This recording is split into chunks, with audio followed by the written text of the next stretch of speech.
News కి స్వాగతం. ముందుగా ప్రేక్షకులకు భోగి శుభాకాంక్షలు తెలియజేస్తూ ఇక హెడ్లైన్స్ చూద్దాం.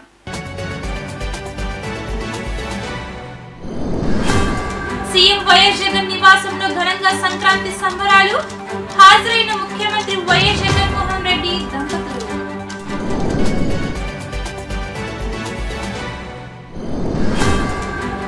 రాజధాని గ్రామంలో సంక్రాంతి సంబరాల్లో పాల్గొన్న టీడీపీ అధినేత చంద్రబాబు, జనసేన అధినేత పవన్ కళ్యాణ్. జగన్ సర్కార్ కు కౌంట్ డౌన్ స్టార్ట్ అయిందన్న చంద్రబాబు. రాష్ట్రానికి పట్టిన పీడ తొలగిపోయే సమయం దగ్గరగా ఉందన్న జనసేన.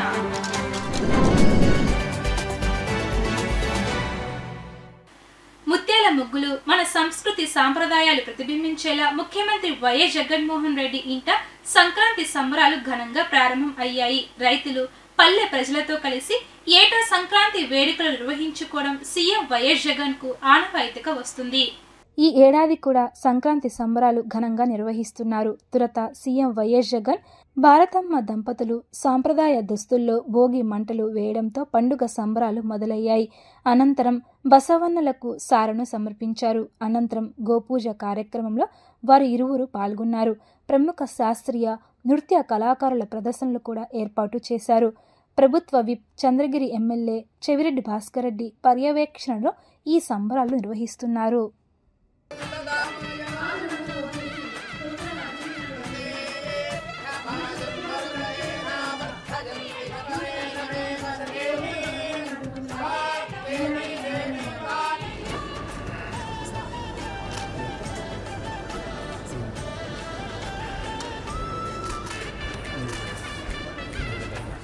జగన్ సర్కార్ కు కౌంట్ డౌన్ స్టార్ట్ అయ్యిందని, రాష్ట్రానికి మంచి రోజులు వస్తున్నాయని చంద్రబాబు అన్నారు. వైఎస్ఆర్సీపీ ప్రభుత్వ అసమర్థ విధ్వంస విధానాలతో ప్రజలు తీవ్రంగా నష్టపోయారని అన్నారు. అమరావతి రైతులను అడుగడుగునా ఇబ్బందులకు గురి చేశారని, ఈ 5 సంవత్సరాలు వారికి చీకటి రోజులని చెప్పారు. తెలుగు జాతికి స్వర్ణయుగం సంక్రాంతి సంకల్పం పేరిట భోగి మంటల కార్యక్రమంలో తెలుగుదేశం అధినేత చంద్రబాబు, జనసేన అధ్యక్షుడు పవన్ కళ్యాణ్ పాల్గొన్నారు. రాజధాని ప్రాంతం మందారం గ్రామంలో భారీగా సంక్రాంతి సంబరాల ఏర్పాటు చేశారు. చంద్రబాబు, పవన్ కళ్యాణ్ గంగిరెద్దులు, సంక్రాంతి ముగ్గులు, పొంగళ్లతో రాజధాని రైతులు, తెలుగుదేశం జనసేన శ్రేణులు ఘనస్వాగతం పలికారు. భోగి మంటలను ఇద్దరు నేతలు కలిసి వెలిగించారు. వైకాపా ప్రభుత్వ ప్రజా వ్యతిరేక నిర్ణయాల ఉత్తర్వులను చంద్రబాబు, పవన్ భోగి మంటల్లో తగలపెట్టారు. ఈ కార్యక్రమంలో పెద్ద ఎత్తున రాజధాని గ్రామాల ప్రజలు, ఇరు పార్టీల శ్రేణులు పాల్గొన్నారు. ఈ సందర్భంగా చంద్రబాబు మాట్లాడుతూ, మన రాజధాని అమరావతే, ఇది ఆంధ్రప్రదేశ్ను సస్యశ్యామలం చేస్తుందని చంద్రబాబు స్పష్టం చేశారు. సంపద సృష్టించే కేంద్రంగా సంక్షేమ పాలన అందించేందుకు ఉపయోగపడుతుందని, జగన్కు కూర్చడమే తెలుసు, నిర్మించడం తెలియదని ఎద్దేవా చేశారు. పోలీసులు ఎన్ని అడ్డంకులు సృష్టించినా అమరావతి రైతుల పోరాటాన్ని గుర్తు చేశారు. రాష్ట్రాన్ని పునర్నిర్మించుకోవాలని పిలుపునిచ్చారు. 32 రోజులుగా అంగన్వాడీలు పోరాడుతున్నా పట్టించుకోవడం లేదని ఆగ్రహం వ్యక్తం చేశారు. పండగ పూట కూడా వారిని రోడ్డుపై ఉండేలా చేశారని అన్నారు. వైసీపీ పాలనలో రైతులు చాలా కష్టాలు పడ్డారని, గిట్టుబాటు ధర లేదని, తుఫాను వచ్చి నష్టపోయిన జగన్ వారిని పట్టించుకోలేదని ఆరోపించారు. యువతకు ఉపాధి అవకాశాలు లేకుండా పోయాయని, భవిష్యత్తులో నిరుద్యోగులకు ఉపాధి కల్పించే బాధ్యతను టీడీపీ, జనసేన తీసుకుంటాయని ఆయన ప్రకటించారు. 1-2 కాదు, పాత వస్తువులను భోగి రోజున మంటలేస్తా. చిన్నప్పుడు కూడా చూసేవాడిని నేను. పనికిరాని వస్తువులు, మన ఇంట్లో అడ్డంగా ఉండే వస్తువులన్నీ భోగిలో వేసి కాల్చేసి, అవసరమైతే అందులో నీళ్లు పెట్టి అవి కూడా బాగా కాల్చి స్నానం కూడా చేసి ఉండే పాపాలన్నీ వదిలించుకొని మళ్ళా పుణ్యంతో ముందుకు పోవాలని ఆశతో ముందుకు పోతాం. అందుకే ఈరోజు మీరు చూస్తే ప్రభుత్వ అసమర్థ విధ్వంస విధానాల వల్ల చీకటి జీవోలు. నేను 45 సంవత్సరాల రాజకీయాల్లో ఉన్నాను గాని నా జీవితంలో ఏ ముఖ్యమంత్రిని చూడలేదు. ఇది ఒక విధంగా చెప్పాలంటే చీకటి రోజులు. 4-5 సంవత్సరాలు ఈ అమరావతి దానికి ఒక ఉదాహరణ. మీరు బండి ఇబ్బందులు చూస్తే మాట్లాడతాను. మీరు బండి ఇబ్బందులైతే పగవాడికి కూడా రాకూడదు. రాష్ట్రానికి అండగా ఉంటామని 35,000 ఎకరాలు భూమి మీరు రాజధానికి ఇచ్చారు. ఇంత ఉదారంగా వచ్చిన మిమ్మల్ని రాజధాని నిర్మాణంలో భాగస్వాములు చేసి పేదరిక నిర్మూలన ఏ విధంగా చేయగలుగుతామో దానికి నాందిగా అమరావతి కేస్ స్టడీగా ప్రపంచంలోని మిగిలిపోయేట్టుగా మనం ప్రారంభించాం. అది జరుగుంటే అదే జరిగేది, కానీ అది జరగలేదు. మళ్లీ ఆ చీకటి జీవోలన్నీ తగలబెట్టాం. ఈ రోజు నేను పవన్ కళ్యాణ్ గారు మేమిద్దరం హామీ ఇస్తున్నాం, మన రాజధాని అమరావతి ఆంధ్రప్రదేశ్ కి అన్ని విధాల ప్రజా రాజధానిగా ఉపాధి అవకాశాలు గాని, ఇంకో పక్క సంపద సృష్టించే కేంద్రం గాని, ఇక్కడి నుంచే ప్రజలకు మళ్లా సంక్షేమ కార్యక్రమాలు అందించే విధంగా పేదల పరిపాలన ఇక్కడి నుంచే ప్రారంభం అవుతుంది. దాని గురించి మీకు అనుమానమే అవసరం లేదు. ఇప్పుడు రాక్షస వధ కూడా అయిపోయింది, సైకో వధ కూడా అయిపోతుంది. తొందరలో కౌంట్ డౌన్ కూడా ప్రారంభమైంది. 87 రోజులే లెక్క పెట్టుకోండి. ఇంకా ఈ అమరావతి నుంచే ప్రారంభిస్తున్నాం, లెక్క పెట్టుకోమంటున్నా. ఈ రోజు పండగేమో భోగి, పాలకుడేమో మానసిక రోగి. ఈ మానసిక రోగిని వదిలించుకోవడం మనందరి బాధ్యత. మరొక్కసారి happy Sankranti, happy Bhogi, happy Kanuma. ఇంకా మీకేం అనుమానం అవసరంలా, మంచి రోజులు వచ్చేస్తున్నాయి. అనంతరం జనసేన నేత పవన్ కళ్యాణ్ మాట్లాడుతూ వైఎస్ఆర్సీపీ పాలనతో రాష్ట్రానికి పట్టిన పీడ తొలగిపోయే సమయం దగ్గరలో ఉందని అన్నారు. రాజధాని కోసం 33,000 ఎకరాలు ఇచ్చిన రైతులకు ఆయన ధన్యవాదాలు తెలిపారు. రాజధాని రైతులను దారుణంగా కొట్టి వేధించిన ఘటన నన్ను కలిసి వేసిందని, రైతుల సంకల్పం నెరవేరుతుందని అన్నారు. బంగారు రాజధాని నిర్మించుకుందాం, ఇది కేవలం అమరావతి సమస్య కాదని, 5 కోట్ల మంది ప్రజలదని అన్నారు.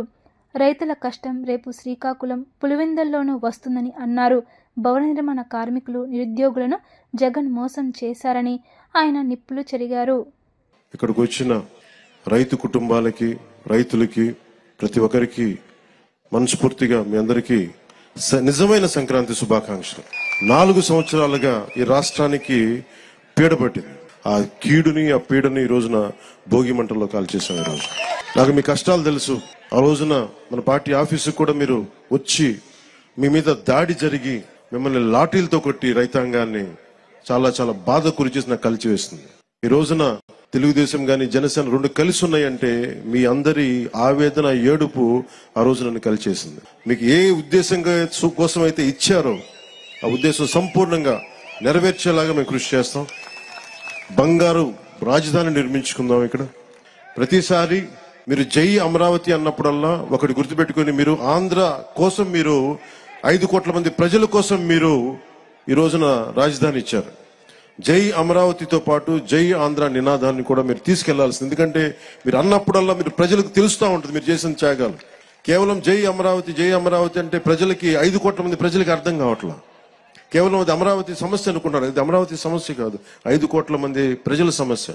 రైతు అని పెట్టు, యువజన శ్రామిక రైతు కాంగ్రెస్ అని పెట్టుకున్నారు, కానీ రైతుకి ఏమాత్రం న్యాయం చేయని ఈ వైఎస్ఆర్సీపీ పార్టీ ముందుగా మీకు ద్రోహం చేశారు. భవన నిర్మాణ కార్మికులకి ద్రోహం చేశారు. మనకి డిఎస్సీ రిక్రూట్మెంట్ ఇవ్వలేదు. కానిస్టేబుల్స్ కి కనీసం సరైన ఉద్యోగ అవకాశాలు లేవు. ఏ విధంగా చూసినా ఉపాధి అవకాశాలు లేవు. ముఖ్యంగా మీరు గుర్తుపెట్టుకోవాల్సింది, ఆ రోజున మీకు కౌలు రావట్లేదు అంటే ఆ రోజున జనసేన మీకోసం ముందుకొచ్చి మీకు కౌలు పడేలా మీకు మీ తరపున మేము పోరాటం చేశాం. ఇంకొకసారి కనుక వైఎస్ఆర్సీపీ పార్టీ ఆంధ్రప్రదేశ్కి వస్తే ఇంకా మనం మర్చిపోవచ్చు దీని భవిష్యత్తు. చీకటి భవిష్యత్తు ఇది. ఆ చీకటి భవిష్యత్తు ఉండకూడదు, వెలుగు నింపాలి.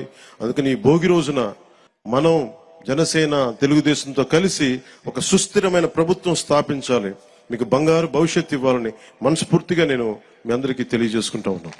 ఊరు వాడ సంక్రాంతి సంబరాలు ఘనంగా మొదలు అయ్యాయి. సత్తెనపల్లిలో భోగి వేడుకలు ఘనంగా జరిపారు. సంక్రాంతి వేడుకల్లో తొలి రోజు భోగి వేడుకలను తెలుగు రాష్ట్రాల్లో ప్రజలు ఘనంగా జరుపుకుంటున్నారు.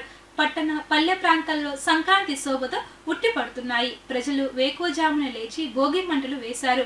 ముఖ్యంగా ఏపీలోని పలు ప్రాంతాల్లో రాజకీయ, ఇతర రంగాల ప్రముఖులు తెల్లజామున లేచి భోగి మంటలు వేశారు.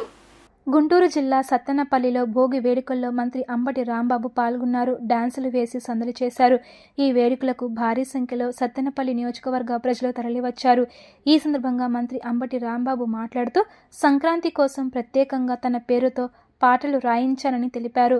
గతంలో డాన్స్ వేస్తే సంబరాలు రాంబాబు అని విమర్శించారు. అందుకే సంబరాలు రాంబాబు అని పేరుతో పాట రాయించాను.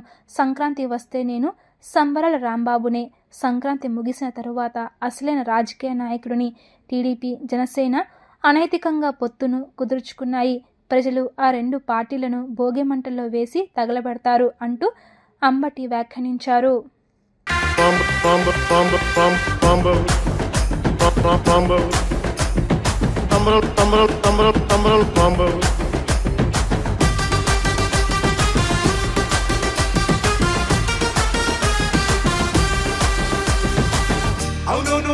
అవునవును మీరన్నది నిజమేను. అప్పటి రాంబాబు సంబరాల రాంబాబే, అప్పటి రాంబాబు సంబరాల రాంబాబే. ప్రగతిని పంచే శ్రామికుడు, ప్రజలను కాచే సైనికుడు. అందుకే మా బాబు అమ్మటి రాంబాబు, సంబరాల రాంబాబు, అమ్మటి రాంబాబు. రాష్ట్రంలో టీచర్ ఉద్యోగాల కోసం ఎదురు చూస్తున్న నిరుద్యోగులకు ప్రభుత్వం సంక్రాంతి కానుక ప్రకటించింది. పండుగ తరువాత డిఎస్సి నోటిఫికేషన్ విడుదల చేయనట్లు విద్యాశాఖ మంత్రి బొత్స సత్యనారాయణ చెప్పారు. సీఎం జగన్ ఎన్నికలకు ముందు ఏ హామీలు ఇచ్చారో వాటన్నిటిని తూచా తప్పకుండా అమలు చేశారని ఆయన గుర్తు చేశారు.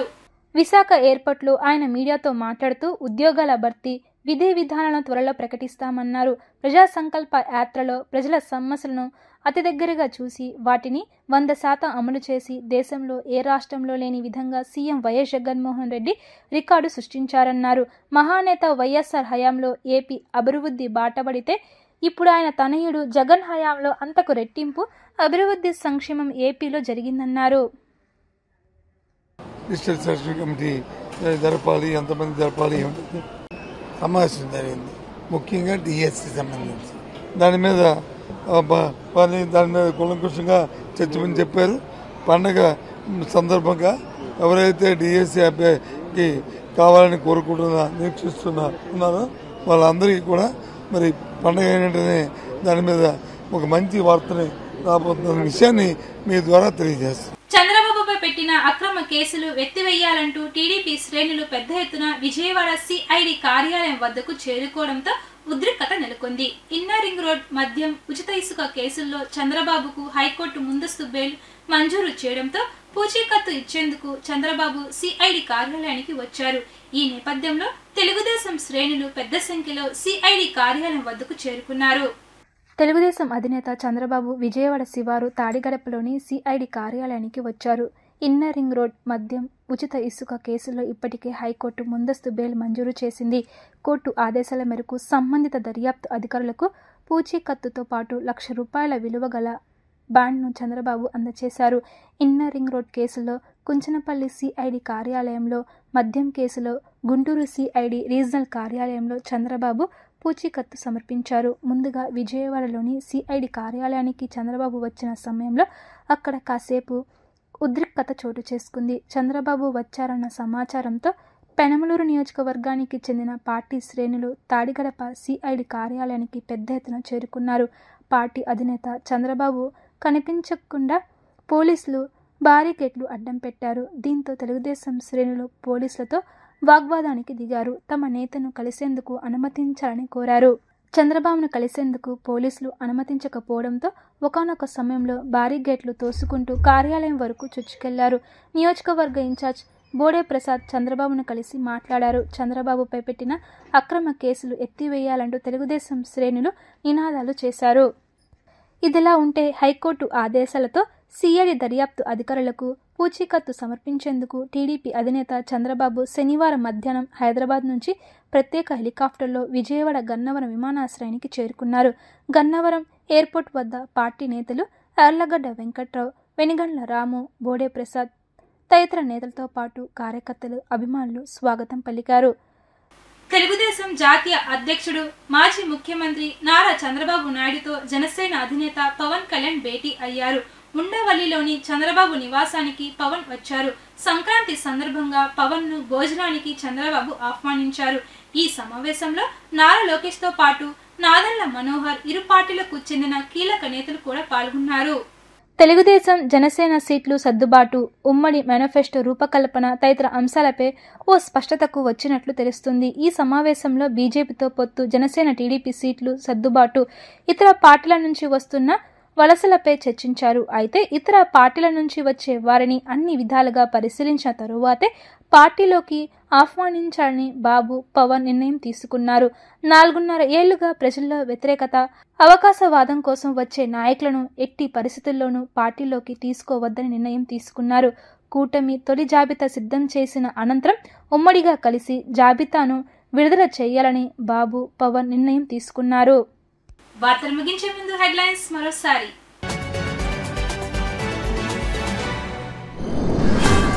సీఎం వైఎస్ జగన్ నివాసంలో ఘనంగా సంక్రాంతి సంబరాలు, హాజరైన ముఖ్యమంత్రి వైఎస్ జగన్మోహన్ రెడ్డి దంపతులు.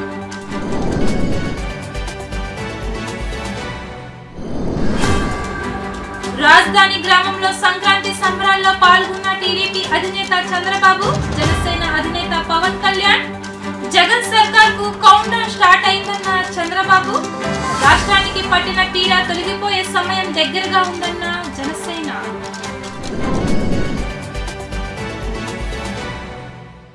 ఇవి ఇప్పటి వరకున్న updates. Keep watching LTV news.